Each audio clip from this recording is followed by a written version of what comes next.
prime thing is you have to win. There you go. There you go. That's what I'm talking about. Hey, Mark, settle down a little bit.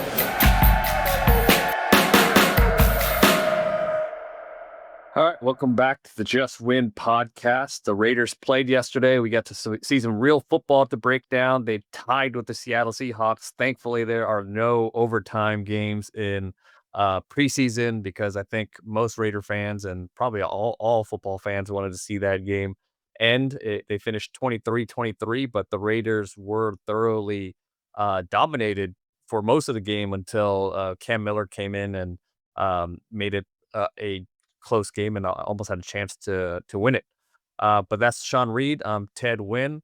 Let's break down what we saw in that preseason game. Yeah, like you said, the Raiders got off to a pretty rough start. Even though they were playing their starters or their full starters for one series, basically on offense and defense, and the Seahawks had mostly second stringers, some third stringers mixed in there on both sides of the ball. But I think the biggest difference you saw while the Raiders had their starters out there, they were obviously calling the game super vanilla on both sides of the ball, whereas the Seahawks seem to be calling the game how they normally would. I mean, I think you saw some of those exotic blitzes and coverages from Mike McDonald that we're accustomed to seeing from him the last few years, whether it's with the Seahawks or back during his time as the Ravens defensive coordinator. Like, he didn't really seem to be holding anything back, which coaches usually do for strategic purposes in the preseason. So, it was a rough start. I think, the offense was out of sync. The defense was really rough, particularly the run defense. They really couldn't set the edge and let a lot of runs get to the outside on them. But like you said, they did fight back in the second half. Thought the offense settled in and hit its groove, and the defense bowed up. And, I mean, it's the preseason, so like it really doesn't really matter if they win or lose these games. I mean, a lot of fans point out one of those Josh McDaniel years, they went undefeated in the preseason and then they were terrible. You see it all the time. Teams have terrible preseasons and that have great regular seasons. So more so than the wins and the losses, it's important for them to work on the fundamentals at this time of year and identify what they do need to improve on in the month that we have between now and the start of the regular season. And I think they learned that they have plenty to improve on both sides of the ball yesterday. To the point of the vanilla schemes, it was very vanilla, almost a little too vanilla. I mean, like, sure, I know you don't want to give anything away, but you could work on some stuff, like get under center a little bit. But like, yeah, you could get under center and not give anything away. It's pretty basic. It's not like if you get under center, like everybody's gonna be like, whoa, they're getting under center now. But maybe Chip Kelly's trying to give the impression that he's gonna run his old offense that he did with the Eagles and doesn't want to give too much away. I get that. But yeah, like you said, Mike McDonald was bringing the pressure, different coverage disguises, but it's not like he was trying to game plan against the Raiders. That's just what they do. That's their scheme. And you could tell this is year 2 of the Mike McDonald scheme. These guys executed very well, and it was tough. The blitzing was tough on the Raiders. You could tell that they just weren't ready for it in the running game or the passing game. Um, like when those linebackers were coming up to the line of scrimmage, the offensive linemen weren't getting off their double teams. They were just letting guys through. One of the Ashton Genty runs, that's exactly what happened. A blitz got through. They didn't make the adjustment correctly, and Genty got hit in the backfield. And then on Aiden O'Connell's interception, I believe it was a simulator pressure where they're fake blitzing from one side and they brought the pressure from the other side.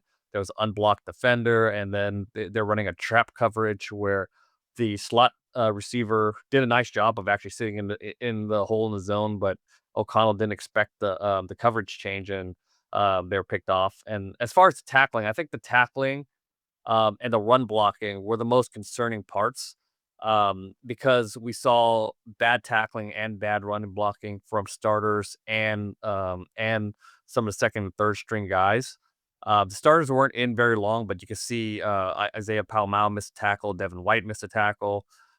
So I kind of thought I tweeted like this looks like a team that hasn't practiced live tackling, and Pete Carroll confirmed that today at the press conference. Right, he said this is the first time that they were actually bringing guys down. So it looked like a team that just hasn't practiced tackling, and it's something that they definitely have to ramp up as we get closer to the season. Yeah, I mean, like, most teams don't really know any team that really live tackles like that. So I mean, it's just always going to be a little bumpy in your first preseason game from that standpoint, at least in my opinion. And they also haven't had any joint practices, which is about the closest thing you get to live tackling in a practice nowadays. And so that's something that should get better as the preseason, rolls on. In terms of from a fundamental standpoint and angles and setting the edge and things of that nature. I thought the defensive tackles also got pushed around a good amount up front as well, in addition to guys coming down from the second level and third level missing tackles.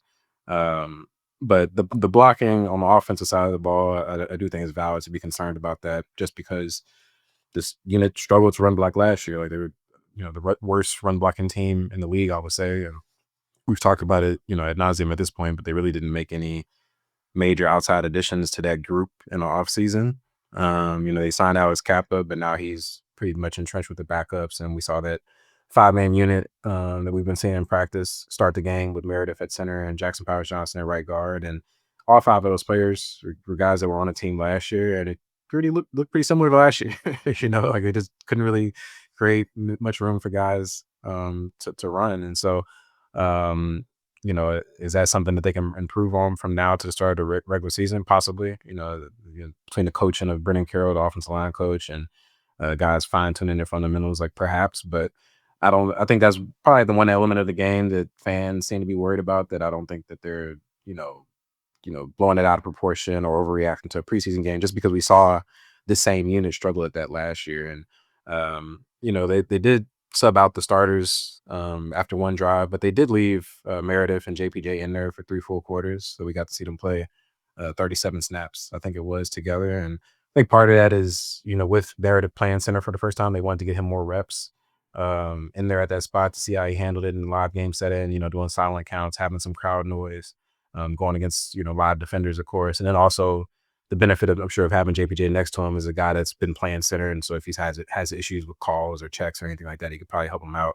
And also, so he's just not out there with a ton of third stringers and looks like shit because, nobody else in the starting lineup is around him. So I think it was, kind of a trial to see how Meredith did. Like, he's practiced at center before, but he's never played it in a game at the NFL level. So you would expect there to be some bumps in the road along the way there. But, the offensive line overall was definitely a little bit concerning. Yeah, I will say that rewatching the game, JPJ and Meredith played fine. I would even say borderline good, which you would expect because they're playing guys that aren't starters. There were communication issues. Definitely, I'm sure JPJ hasn't practiced a ton with Thayer Munford next to him. He's probably practicing more with DJ Glaze, but there are more miscommunications between him and the tackle, stuff like that. Combo block issues, like I said, the blitzing caused some communication issues. But other than that, JPJ and Meredith looked fine. So you don't really have to worry too much about that. But like you mentioned, they were playing a lot because it was good reps for them to be able to practice a selling count against in a stadium that's been notoriously loud. Um, and the second thing I want to touch on is Jamal Adams looked really good. And I mean, he was probably the Raiders' best defender on the field when in the reps he did play. He looked very instinctual. What I liked most was he was very physical, and he even shed a couple blocks, which I think is a big question mark with him moving from safety to linebacker. And if this continues, I could see him starting as a linebacker, even in those nickel packages where you only have 2 linebackers on the field, just because I just don't think the Raiders linebackers are very good. Like Devin White's a speed linebacker too, but Jamal Adams is just more instinctual and more aggressive.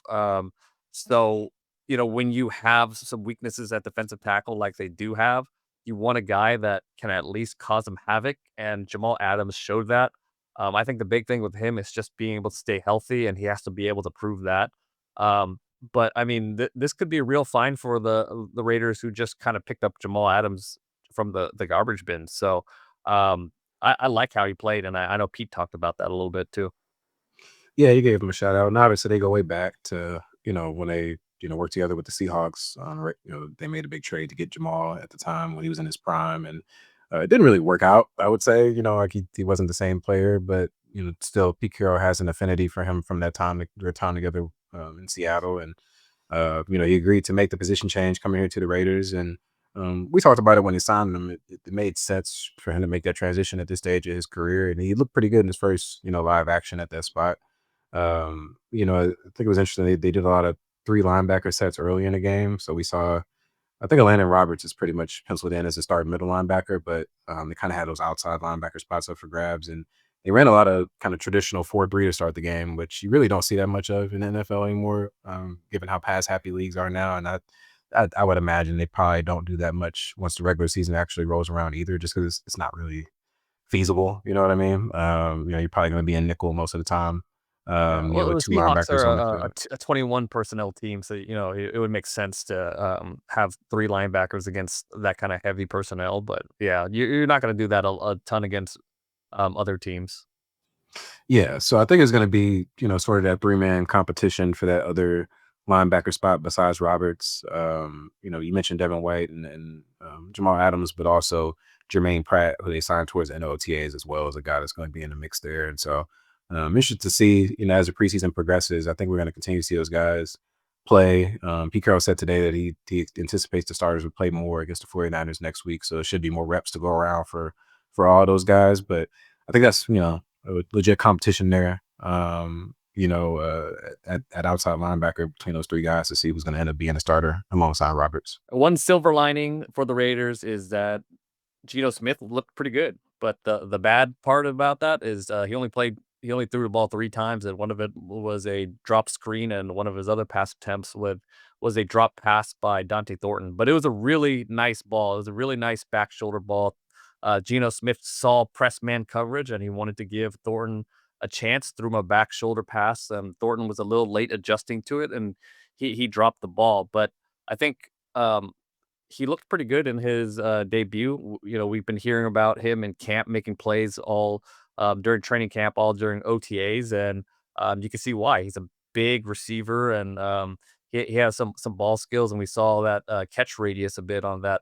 I think it was a 3rd and 15 or whatever that Aiden O'Connell threw to him, and he converted. So good news is I think Thornton can be a player that legitimately makes plays on the outside, and I think he has to continue kind of sharpen up some of that route running and catch that back shoulder ball when it is thrown. But yeah, you can see some of it translate on the field. Yeah, so he was able to separate once the pass came on against some unfamiliar opponents, and he also got open on a it looked like a go ball later on in the game, but Aiden O'Connell was late and underthrew him, so he ended up getting picked off. But yeah, step on his man, so he was open. That left his single coverage, and so that starting trio that we've seen throughout practice.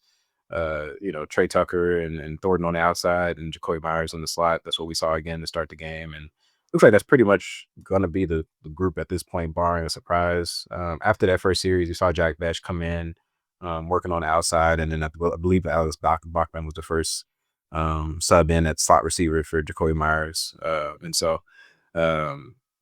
seems to be pretty ahead in terms of that competition on the outside, and he's going to get a chance to show what he can do as a starter. And thought he showed some flashes, for the limited time that he was out there. Thought he looked pretty good. And so, like you said, we'll see if he's able to build upon that, kind of in the weeks moving forward.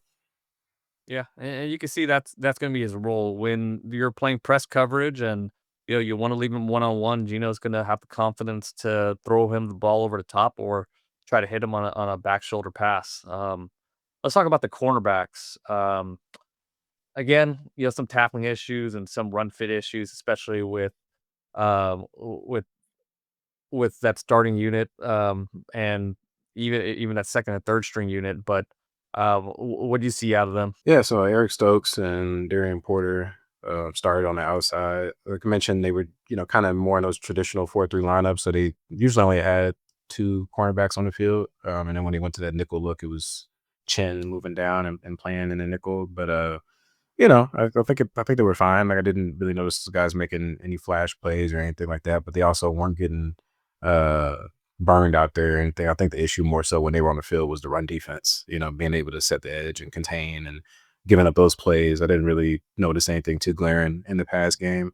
Looked like Cameron Richardson was third off the bench. Sort of in that mix at outside cornerback, and that's been pretty fluid throughout practices. Like some days you'll see Darian Porter starting, other days you'll see DCAM starting. So those two are the guys that seem to be rotating. I think Eric Stokes is pretty much locked in as a starter at this point, barring a surprise. And he's, I think last year with the Packers, like he didn't make any plays on the ball. Like, I think he literally had like 0 pass deflections and interceptions, but he was healthy for the first time and it was solid in pass coverage. And I think solid would be an upgrade over what the Raiders had for a lot of the season last year. Still not great. You want to continue to improve moving forward at that position overall, but they're kind of working with what they have. They have a bunch of guys with that, Pete Carroll prototype of being tall, long, and fast. And there's going to be some bumps in the road, especially with Porter and probably still even DCAM. Like he's improved a lot from last year. He was one of the worst corners in the league. I don't think he'll be that bad, but he's still coming into himself as a player. And so and we've hit on this before, but I wouldn't be surprised as even going into the season week 1, like it's still sort of a 3-man rotation instead of just being, 2 guys locked in there on the outside. Yeah, and they're like Pete talked about, they're keeping it vanilla, playing a lot of soft zone, but I would like to see them play a little bit more aggressive press coverage, a little man coverage, just to test them out. I mean, this is the preseason. I don't think you're giving anything away if you play a little bit more man coverage. Um, and Darren Porter is a guy that needs these reps and experience. And yeah, you could sit back and cover 3, and that counts as reps too. But I would like to see him challenged a little bit more, especially against the Niners, who are hurt at receivers. So, Ricky Pearsall's their best receiver right now, and I want to see him play some press coverage against him, and just challenge these guys and give them a different look and get some more different types of reps in. Yeah, for sure. And I think that joint practice on Thursday should be pretty intense. Like, in terms of both teams obviously having their starters out there and going at it full steam ahead. And I don't know how the 49ers have handled preseason games in the past. Like, I don't know how many stars they're going to have out there on Saturday, but at least on Thursday, they'll be able to get the face off against their ones. Yeah, I was at the Niners Broncos joint practice yesterday, and it was a physical practice. This is a team that's gonna bring a level of physicality that I think is gonna shock the Raiders a little bit. I think that they have had physical camps before, so it's a little bit different from what the Raiders have done. And this is a team that's just a year removed from being in the Super Bowl. They're a physical run blocking team, similar to how Seattle wants um, to shape their team. And they played against the Broncos, who are another very physical team. And it was a good battle between both teams. So I think this is going to be good for the Raiders. I wouldn't be shocked if they just didn't look very good against the Niners, but this is part of that building and um, just kind of building the callus and getting used to the physicality of football again. That I think the Raiders are just a step behind, and I don't think that's necessarily the end of the world because it's still very early in training camp. But they have to build towards it. I think the Niners are a team that's just a couple steps ahead of that, ahead of them in that department. All right, let's talk about the Jakorian Bennett trade. This happened earlier in the week. The Raiders traded cornerback Jakorian Bennett, who really fell out of favor with this regime, for Thomas Booker, defensive tackle, with the Eagles. Um, and it's I think one of the big reasons why Bennett fell out of favor is just because he doesn't fit that physical profile that Pete Carroll likes in corners. And I mean, from what I've heard about training camp, it's not like he's played bad in training camp. Um, what have you seen from him? Do you think it was a performance issue? Do you think it was simply a profile and scheme issue? It really just seemed like he just wasn't a fit for what Pete Carroll usually looks for at that position because he was practicing pretty well, in my opinion, like since OTAs. Like he was making plays on the ball. He looked pretty much how he looked last year when he was pretty good. And so it, at least, from what I saw, like being at every practice, like I didn't notice him taking some step back in terms of his performance or struggling. So it really just seemed to be a matter of him not aligning with what Pete Carroll typically looks for at that position in terms of height and length and size. He's obviously a fast as hell and is a freak athlete. So he checks those boxes, but he's, like 5'9", 5'10", and kind of is what it is. Like, you can't change that, obviously. And we talked about it on the previous show. I believe some commenter asked, is the right on the wall for him to get traded? I guess you were right on that one. But I was a little bit surprised to see them pull the cord on him this early. Like, he was really good last year. Like, you look at some of the numbers, like he was like top 10 in passer rating allowed, top 10 in yards per target allowed. Like, his numbers, I'm not saying he's as good as him, but his numbers are like basically the same numbers as like passer tank with the Broncos, who was defensive player of the year. So he was really good in those 10 games that he played last year before he had that season-ending shoulder surgery. And that's kind of the big question as well. Like, with that size issue, like, can he hold up throughout a full season? We haven't seen him do that to this point in his career. He also got hurt as a rookie. So that's a fair question, you can have. Like, even if he does look good in practice, like, can he hold up throughout a full season? And I can see them having their doubts about that. And so, you know, and another element that factored into it is, the whole Christian Wilkins situation, having to release him last month and part ways with him opened up a pretty big void at that position. And, they saw a player that they liked in Thomas Booker, who was a rotational defensive lineman for the Eagles last year. He played in every game, but he was, hit with the defined role with the backups. Obviously that team went on to win the Super Bowl, and, he didn't really, do too much in terms of production, but he seemed to be well regarded in the building, both by teammates and coaching staff alike. More of a run defender at this point in his career than a pass rusher, just based on what they think about him.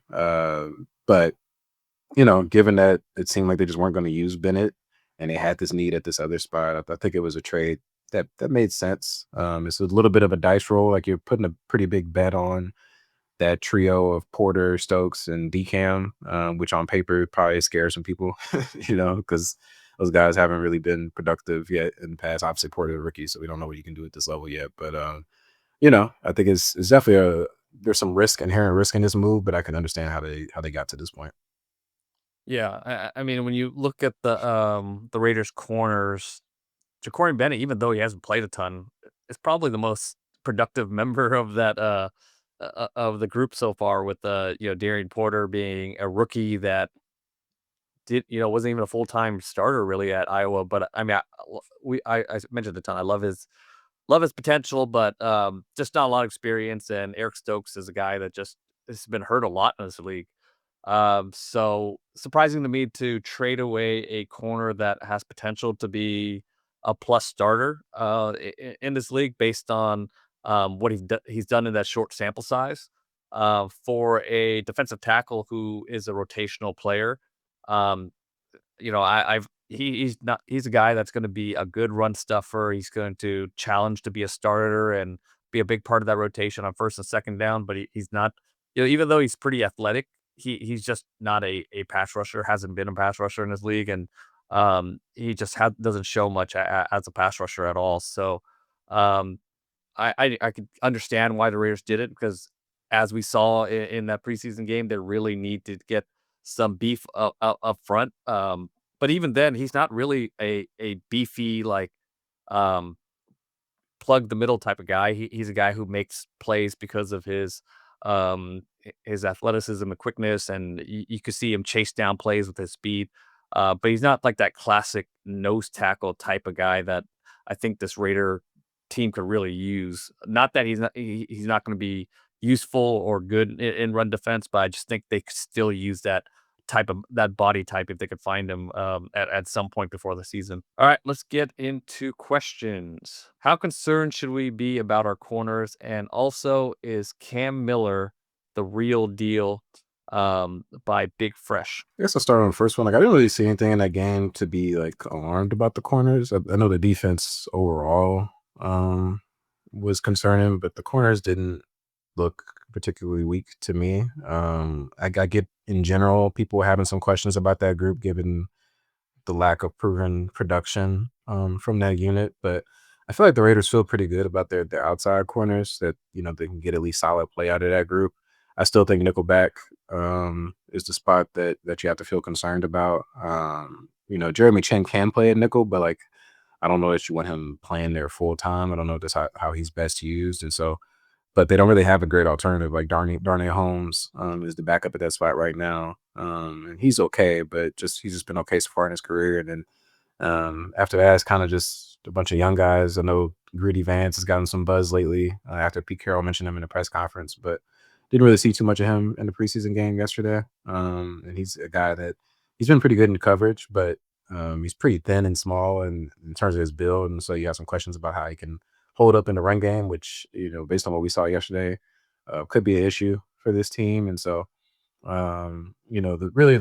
the issue in the defensive backfield is at nickelback. Like I think outside cornerback, like there's going to be some bumps in the road for sure, but I think that they think that group could potentially be solid this year.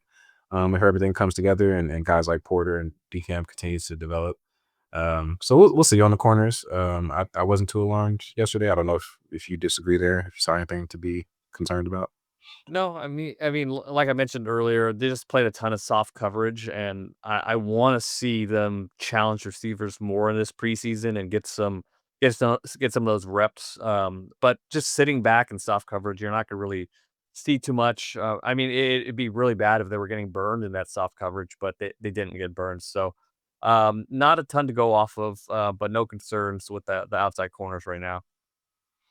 And then, in terms of Cam Miller, I know he's gotten a lot of buzz for that fourth quarter he had yesterday, and he did look good. I mean, on his first series, had that nice 40-yard touchdown to Cedric Jackson. It was sort of a double move. He pump faked in sync with that double move, and the defender bit on it. Pretty much an easy walk-in touchdown from there. Second drive, got him to field goal range, tied the game, and then on that last drive, got in the field goal range again.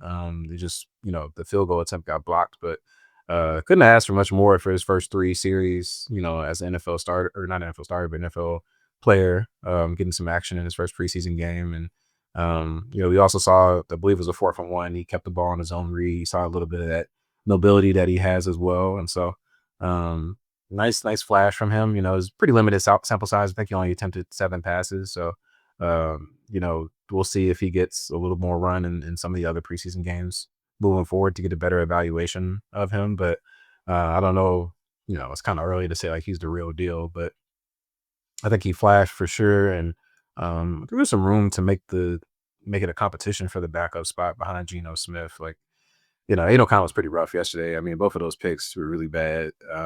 You mentioned the one where it was this disguised coverage, but Thornton one was really, he was just late on the pass and underthrew it. And, that happens. But, he played better in the third quarter, had a couple scoring drives, so he settled in as the game went on. But especially for him being, in third year, I think they were, and he said it himself, like he was disappointed in his performance because he had a pretty good training camp to this point. I mean, he was pretty clean out there, hadn't turned the ball over nearly as much as he did last year in practice, and so he seemed like he was improving. But and there's still 2 preseason games to go, but I think that'll be something to keep an eye on. That backup quarterback battle. I think they end up probably keeping both those guys on the roster anyway. Even if, let's say O'Connell holds on, like I think Miller probably makes out a roster spot just because, especially if it's a young guy that you like that has potential, like leaving him on the practice squad, there's always a chance somebody's just going to pick him up on waivers. And then you get pretty thin at that position. So I don't think either of these guys are like, fighting for their job at this point, but it'll be interesting to see how this backup job shakes out. I know you have your ideas about Aiden O'Connell, but I really don't think it's a competition at backup quarterback. I mean, Aiden O'Connell, he has a lot of experience playing in this league. He's probably one of the better backups in the league, even though he did not play well yesterday. And but it was one game, and like you mentioned, he's looked good in training camp, and he's had some good games in this league. And Cam Miller is a 7th-round pick quarterback. And he's gonna look good, and I think he's a guy that's worth developing. But I'd be very surprised if the Raiders were thinking that Cam Miller could potentially supplant Aiden O'Connell um as a backup quarterback.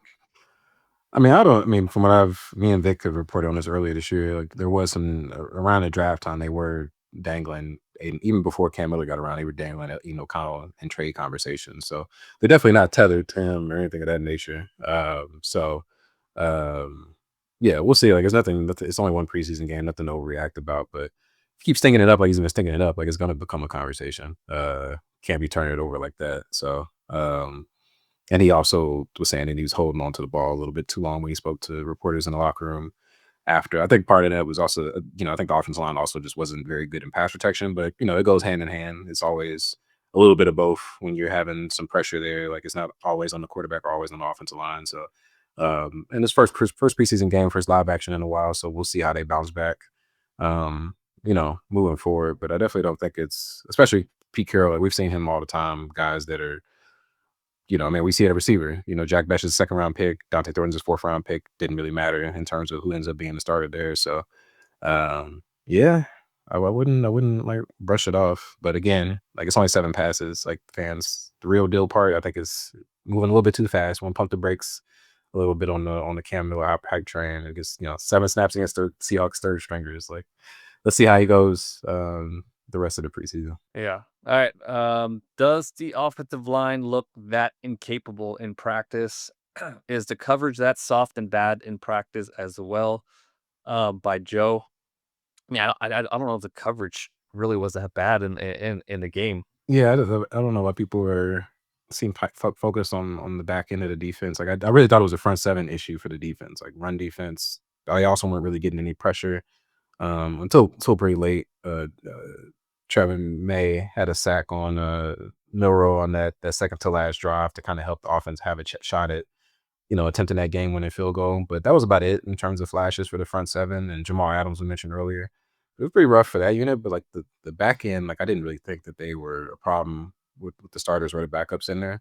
In terms of the scheme, like they were playing, like we said, they were playing pretty vanilla coverages and plays on both sides of the ball. Like they aren't going to throw their stuff out there. Like Pete Carroll said that today. Like that's going to be the theme of the preseason. Like they're just not going to get into their bag like that. I know, like you said, maybe they've been a little bit too vanilla in the first game, especially in offense, like basically only playing out a shotgun, but it's kind of just how they've decided to go about it. So I wouldn't overreact to that part too much. Like they're not about to do that once the season actually arrives. But going to the first question that Joe had with the offensive line, like it's practice, right? So it's not live. Even in the padded practices, it's still not fully live. And so the offensive line didn't look like that in practice. I thought they'd been solid in practice, and they just kind of had a rough performance. I understand, again, like I talked about earlier, like the concern about it is like the Seahawks had all their backups out there, and the Raiders starting offensive line still couldn't run block. So it's like that'll raise your eyebrow a little bit. So we'll see. Like you mentioned, the 49ers are a really physical football team, and so their joint practice I think will be really huge, and offensive line will have a chance to try to bounce back next week. But that's definitely not good enough what they put on the field. We really couldn't even evaluate Ashton Genty much. Like he took a couple snaps, but one of them he was pretty much having to try to start dodging guys in the backfield, like three yards behind the line of scrimmage. So offensive line definitely didn't give you much to be encouraged about. But again, like we've been saying, there's time for them to make up for it. Yeah, I think there's a depth issue to be concerned about for sure. I want to see the starting offensive line play together, and I think they'll ultimately be fine. But man, it looked like Thayer Munford regressed. Charles Grant, it's a tough environment. I was a little tough on him on Twitter, but I think he's just not. If those guys have to go out and play some meaningful reps, it's kind of scary right now. So hopefully they play better as they get a little bit more used to physicality, but it wasn't a good start. All right, last question. Is Jamal Adams look good at weak side linebacker? Think he will get some burn in the next few preseason games or next 2 preseason games and work with the ones, Eric Hamilton. Yeah, I mean, I guess it's a good sign if he gets less burn in the next 2 preseason games, right? Like more with the ones and ends up playing less overall. That'll let you know he's a starter. But I think he has a shot to win that job. You talked about how impressive he was yesterday, and he obviously has the Pete Carroll connection. We didn't really get to see him too much in pass coverage, I don't think, but that's also kind of, I'll be interested to see how he holds up from that standpoint. If he does get some more reps, especially in a joint practice. But he kind of has an opportunity, as we've seen a lot of players do with the Raiders later in their careers after they have some injuries or play poorly elsewhere, has a chance to sort of put together a nice end to his career. Or I should say, and he's only 20, 29, but kind of career resurgence as he gets closer to 30 here. And it was a good first game for him. He was also like the biggest cheerleader on the sideline for that entire second half during the comeback. He seemed really into it.